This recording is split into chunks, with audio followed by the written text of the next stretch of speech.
அழுது ரொம்ப நாள் ஆச்சு. ஆனா இன்னைக்கு நான் அழுதுட்டேன். நான் எங்களை மாரி அடிமையாகவும் இருக்கக்கூடாது, எங்களை மாரி கொடுமையாகவும் இருக்கக்கூடாது.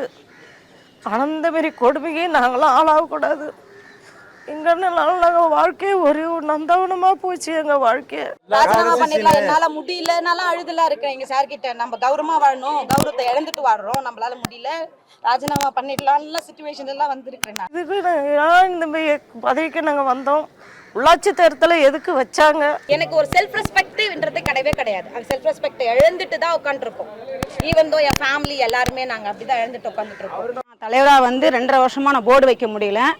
எவ்வளோ போராட்டம், எவ்வளோ வீடியோ கிட்ட பேசி எல்லாருக்கிட்டையும் பேசி நடக்கலை.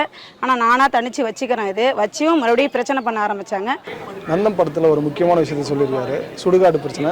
கிட்டத்தட்ட நான் 3 வருஷமாக இந்த பிரச்சனையை கையில் எடுத்து கலெக்டர் வரையும் போயிருக்கேன். மாவட்ட ஆட்சியரையும் ரெடி பண்ணி கொடுத்து போராட்டமே பண்ணி என்னுடைய ஊருக்கு சுடுகாடு வேண்டி கேட்டிருக்கேன். இந்த நாள் வரையும் வரவே இல்லை. என்னன்னா வந்து அந்த ஒரு சீனில் காமிச்சிருப்பாங்க எப்படி அடித்தாங்களே, என்னை ஜட்டியோட விட்டு அடித்தாங்க. நான் தனி ஒருத்தனா வந்து கீழே கடந்து அவங்க வெட்டி உதைச்சது அதெல்லாம் நான் வந்து பட்டிருக்கேன். அந்த வழியை நம்ம நேரடியாக நான் அனுபவித்தேன். நான் அது மக்கள் முன்னாடியே நடிக்கிறாங்க. வெட்டி உதைப்பான், ஷூக்காலே வெட்டி உதைப்பான், செருப்பால் வெட்டி உதைப்பான், ஒருத்தர் வீடியோ எடுப்பான். அதை இதில் வந்து கூடுதலாக நான் என்னை அடிச்சதை வீடியோ எடுப்பான். வீடியோ எடுத்து அவன் பாதுகாத்து வச்சுக்கிறான். ஒரு ஆண் வர்றப்பே ஒரு பிரச்சனைனா எல்லா இடத்துலயுமே ஒடுக்கப்படுறோம். எந்த அரசு விழா நடத்தினாலும் எங்களை வந்து கூப்பிட்டது. நிறைய ஃபங்க்ஷன் வைக்கிறாங்க, சாதி வித்தியாசம் பார்த்துக்கிட்டு வந்து எங்களை வந்து எந்த இதுக்குமே கூப்பிடுறது இல்லை. இப்போ நீங்க உங்களை மாதிரி ஒரு சிலர் தாக்கு பிடிக்கிற அளவுக்கு இருக்கலாம், ஆனா எத்தனையோ பேர் இன்னுமே அவங்க இதுல இறந்த தலைவர் எல்லாமே இருக்கிறாங்க. சில வவுச்சர்ல சீல் செஞ்சு என்னுடைய தலைவர் சீலை செஞ்சு அவரே ரசீது போட்டு கொடுத்துறாரு. 2வது என் கையெழுத்தையும் அவரே போட்டுறாரு.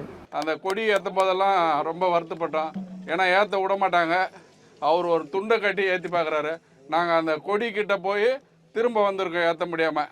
2013-14 இந்திரா காந்தி குடியிருப்பு திட்டத்தில் கொடுத்த வீட்டுக்கு இப்போ வந்து பணம் வாங்கி கொடுன்னு சொல்லிட்டு ஒரு நபர் வந்து என்னை அடித்து தாக்கி 20 நாள் வந்துட்டு ஹாஸ்பிட்டலில் அட்மிட் ஆகிற அளவுக்கு அடித்து தாக்கியிருக்காரு. இந்த படத்துல அந்த நந்தன் சொல்லி ஃபர்ஸ்ட் ஒருவர் பாருங்க, அந்த கேரக்டராகவும் வாழ்ந்திருக்கேன், அண்ணா அடிப்பட்ட கேரக்டராகவும் வாழ்ந்திருக்கிறேன். அது முக்கால்வாசி வந்து நான் அந்த வழியை இன்னமும் அனுபவிச்சுட்டு இருக்கேன். இப்போ நான் சொல்றது கூட யாருக்காவது தெரியணும், எந்த அதிகாரிக்காவது இது போய் சேரணும். நாங்களும் இவ்வளோ அசிங்கப்படுறோம், அவமானப்படுறோம், எங்களால் எதுவுமே வாங்க முடியல. யார் கையிலையோ போயிடுது, அவங்க கிட்ட போய் அசிங்கப்பட முடியலன்னு அவங்களுக்கு தெரியணும். ஏதாவது ஒரு இப்போ கூட இந்த பேட்டி நான் அதுக்கு தான் போடுறேன். ஏதாவது ஒரு அதிகாரிக்கு எங்கள் குறை தெரியணும். ஏன்னா யாருக்குமே சொல்ல முடியல. நான் போன இடம்லாம் வாங்கி வச்சுட்டாங்க ஒன்று. எங்களால் அதுக்கு தாண்டி போகிறதுக்கு எங்களுக்கு பலம் இல்லை. ஊர்லேயும் பார்க்கணும், எல்லாருக்கும் பதில் சொல்லணும், சண்டை வாங்குறவங்ககிட்டையும் நாங்கள் பேச்சு வாங்கணும். ஒருத்தனும் எங்கள் பேரை சொல்லி என் கேஸ்ட்டை சொல்லி அசிங்கப்படுத்தும் போதெல்லாம் நாங்கள் கூனி குறுக்கி நிற்கிறோம். நான் எலெக்ஷன்ல நாமினேஷன் பண்ணதுனாலே என்னை வந்து கத்தியால குத்திருக்காங்க.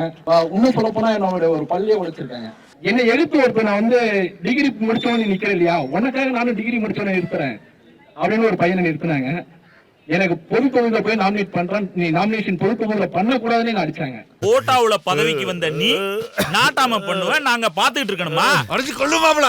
பதவி வந்தா பழசெல்லாம் மறந்துருமா உங்களுக்கு? முற்பட்ட சமூகத்தை சேர்ந்தவர்கள் வந்து எஸ்சி அப்படின்னு சொல்லிட்டு போலியான சர்டிஃபிகேட் வாங்கி 2 வாட்டி நின்று அவங்க ஜெயிச்சாங்க.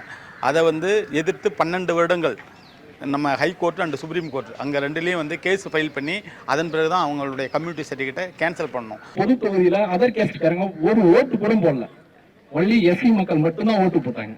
ஜாதியை பற்றி குறிப்பிட தப்பாக எடுக்க வேண்டாம்.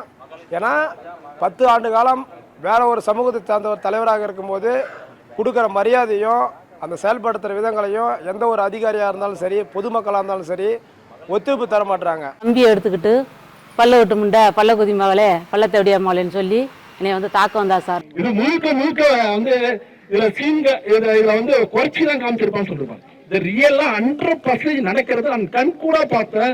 நான் கண் கூட ஒவ்வொரு நாளும் வேதனையோட வாழ்ந்துட்டு இருக்கிறேன். நான் எனக்கு வந்து என்னைக்கு சாவு வருதோ அன்னைக்குதான் எனக்கு சந்தோஷமா நான் நினைக்கக்கூடிய அந்த வழியை நான் அனுபவிச்சுட்டு இருக்கேன்.